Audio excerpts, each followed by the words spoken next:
কোটা সংস্কার আন্দোলনকে কেন্দ্র করে প্রধানমন্ত্রীর পক্ষ থেকে রাজাকার বিষয়ক একটি বক্তব্য আসার পর রীতিমতো ফুঁসে উঠেছে বিক্ষুব্ধ ছাত্র জনতা।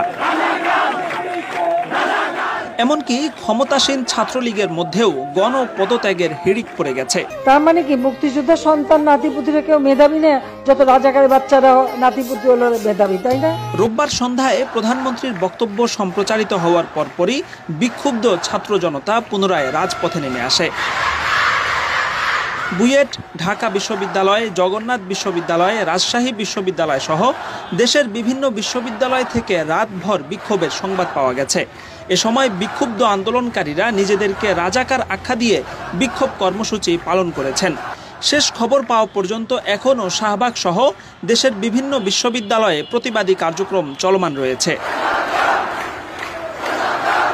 এদিকে কোটা সংস্কার আন্দোলনের সাথে রাজাকারদের সম্পৃক্ত করে প্রধানমন্ত্রী বক্তব্য দেওয়ার পর তুমুল উত্তেজনার পাশাপাশি পদত্যাগের হিড়িক পড়ে গেছে খোদ ছাত্রলীগের মধ্যে।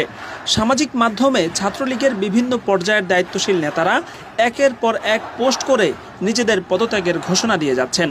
ক্ষমতাসীন দলের প্রভাবশালী ছাত্র সংগঠনের সদস্য হয়েও এমন পদত্যাগকে নজিরবিহীন বলা হচ্ছে। তথ্য উপাত্ত বিশ্লেষণ করে দেখা গেছে পৃথিবীর আর কোনো দেশেই এত কোটা নেই।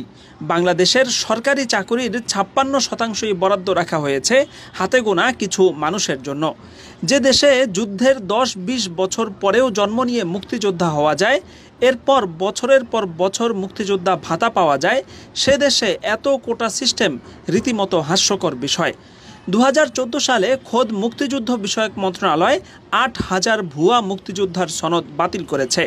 কিন্তু এসব ভুয়া মুক্তিযোদ্ধা যে বছরের পর বছর কোটি কোটি টাকা সরকারি ভাতা গ্রহণ করেছে, সেগুলো তাদের কাছ থেকে ফেরত নেওয়া হয়নি।